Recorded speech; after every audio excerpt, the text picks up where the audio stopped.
Terima kasih Anda kembali di Gelar Perkara. Saudara, kunci aman melakukan transaksi secara online saat ingin mengirimkan barang adalah selalu menggunakan aplikasi. Tapi tak hanya itu, ada beberapa cara agar transaksi Anda lebih aman. Saksikan ulasannya berikut. Angkat Mas, pelan-pelan.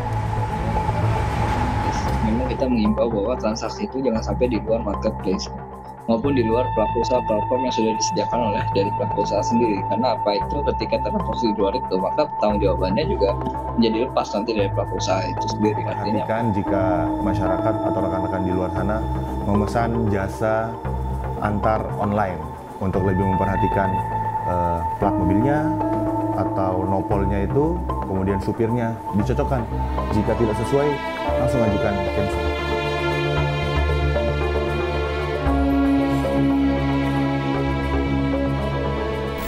Misalnya ada driver yang menawarkan untuk pengiriman barang tanpa aplikasi, responnya Mas?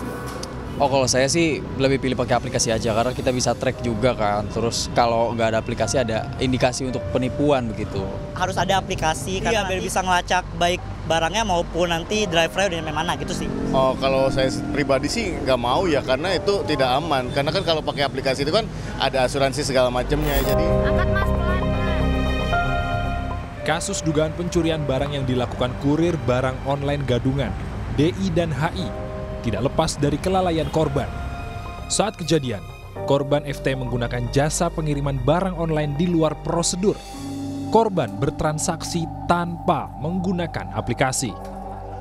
Yayasan Lembaga Konsumen Indonesia atau YLKI menyebut jika konsumen bertransaksi di luar aplikasi, resikonya saat barang dilarikan pelaku, kerugian ditanggung konsumen. memang ada suatu dalam tanda kutip kelalaian konsumen juga bahwa itu bertransaksi di luar aplikasi. Nah, itu yang kita himbau terus di dalam suatu marketplace. Memang kita mengimbau bahwa transaksi itu jangan sampai di luar marketplace maupun di luar pelaku usaha platform yang sudah disediakan oleh dari pelaku usaha sendiri. Karena apa itu ketika transaksi di luar itu, maka pertanggungjawabannya juga menjadi lepas nanti dari pelaku usaha itu sendiri. Artinya pelaku usaha juga pasti nanti akan keberatan dimintai ganti rugi. Oleh sebab itu ke depan. Dalam catatan YLKI, kasus pencurian barang milik konsumen jasa kirim barang online tergolong tinggi. Kebanyakan karena oknum kurir barang online membawa lari barang milik konsumen. Angkat Mas, pelan-pelan. Namun tidak dipungkiri, beberapa kasus terjadi karena konsumen bertransaksi di luar prosedur. Kasus kurir, paket maupun juga e-commerce itu memang menjadi satu kesatuan dan memang di beberapa tahun pengaduan YLKI ini sendiri bahwa ini masuk dalam 10 besar pengaduan konsumen.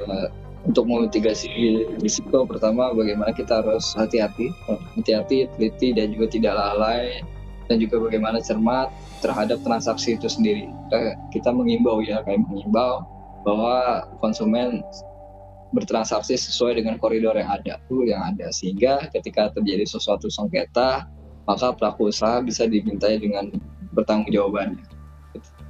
Terungkapnya kasus pencurian berkedok jasa kurir barang online telah menguak fakta lain, yakni adanya praktik jual beli akun aplikasi jasa pengiriman barang online di media sosial.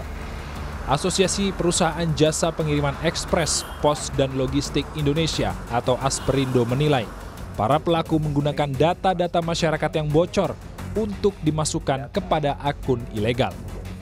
Siapapun yang tidak menjaga kerahasiaan data, informasi, dan ini akan sangat mudah gitu loh untuk diambil oleh oknum-oknum tertentu yang kemudian itu diolah dan kemudian itu memberikan keuntungan tersendiri gitu ya bagi orang-orang yang memang pandai lah istilahnya untuk memanfaatkan data-data seperti ini.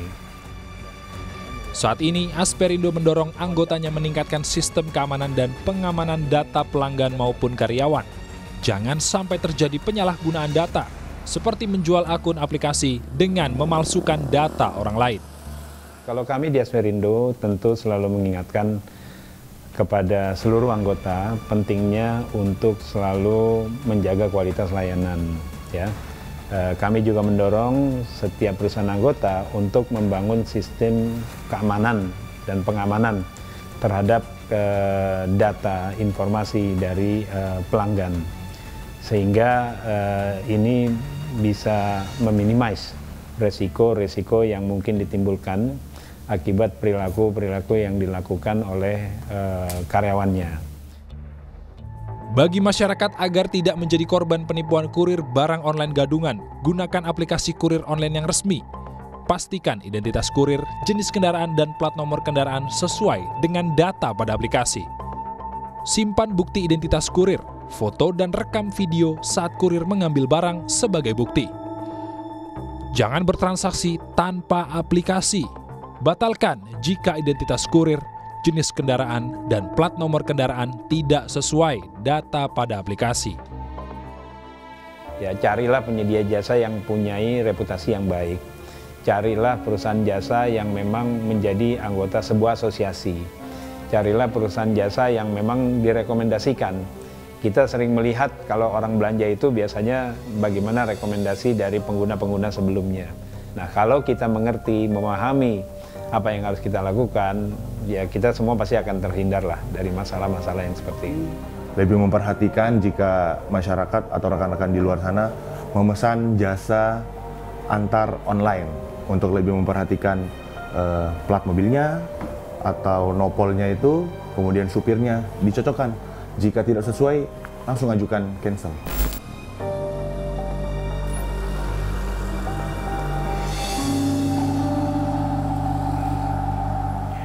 Akibat ulah HI dan juga DI yang diduga menggelapkan barang elektronik canggih senilai 350 juta rupiah, kini mereka harus mendekam di rumah tahanan Polda Metro Jaya. Kasus ini mengajarkan kita untuk tetap waspada dan juga teliti dalam menggunakan aplikasi jasa ekspedisi online. Niko Anggriawan, Andika Ahadiat, Kompas TV, Jakarta.